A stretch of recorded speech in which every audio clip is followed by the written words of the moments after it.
Bonsoir Cecilia, Cecilia Ferrario de Milano.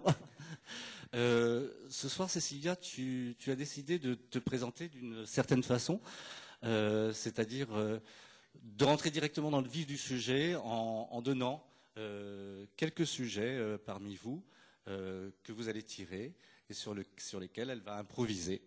Voilà, donc je vais faire passer cette petite corbeille. Oui. Tu choisis deux personnes Voilà. et puis voilà, Deux on ne peut pas tout faire, hein, juste 2 secondes. Ce serait une façon d'approcher Voilà, donc on y ce va. que tu représentes, oui, bien sûr.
Merci Cécilia. Voilà une entrée en matière directe avec le public tel que tu l'avais envisagé. Pourquoi Cécilia, cette entrée? Parce que des fois les gens ne connaissent pas trop la danse contemporaine.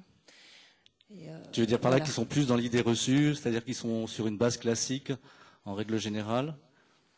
Non, la danse contemporaine est tellement vaste aussi. Voilà, là, on a tous expérimenté ça, et puis on peut dire des choses sur ça, quoi. Oui, on a de quoi parler. Oui, après, on adhère pas. Oui, tu fais beaucoup de recherches. C'est pas forcément ce que je fais tous les jours, hein, mais bon, voilà, ça part dès là. C'est quelque chose qu'on a improvisé ensemble, qu'on a senti ensemble, et puis c'est une expérience que maintenant tout le monde a partagée avec moi. Donc on peut parler sur quelque chose de concret. Unique. Voilà. Mais pour tout le monde, quoi. Hein, c'est unique pour chacun. Parce que quand on voit une chose, on ne la voit pas tous de la même façon. Voilà. Donc, c'est ça. Mais ton travail, en général, est basé essentiellement sur l'improvisation. Alors, c'est une branche de la danse contemporaine que j'ai beaucoup, beaucoup aimée. Donc, je suis passée par là. Après, il y a des choses qui sont plus écrites. Le déclic t'est venu des Pays-Bas lorsque tu es parti après le Centre international de la danse à Paris. Tu es parti pour les Pays-Bas. Oui, c'est là où tu as eu l'improvisation en danse contemporaine existe depuis très très longtemps, depuis même les débuts. Mais c'était plutôt un laboratoire de recherche. C'était pas forcément donné à un spectacle. C'était plus pour chercher des idées qu'après avec lesquelles on construit une chorégraphie. Et dans les années 50-60, il y a eu une explosion que vous connaissez tous, notamment aux États-Unis, où on pousse les artistes, et en particulier les danseurs, poussent les portes ils vont danser ailleurs que dans des théâtres. Donc ils poussent essentiellement les portes de galeries d'art. Et ils vont se produire en faisant des happenings. Donc ça, c'est la source vient de là, l'improvisation. Happening. Alors, en définition d'happening, c'est dans l'immédiat. C'est choisir un lieu dans l'immédiat et de l'investir artistiquement. Je m'en doutais un peu, mais bon... qui c'est Est-ce que l'école Cunningham, justement, t'a inspiré ou ce genre d'école contemporaine?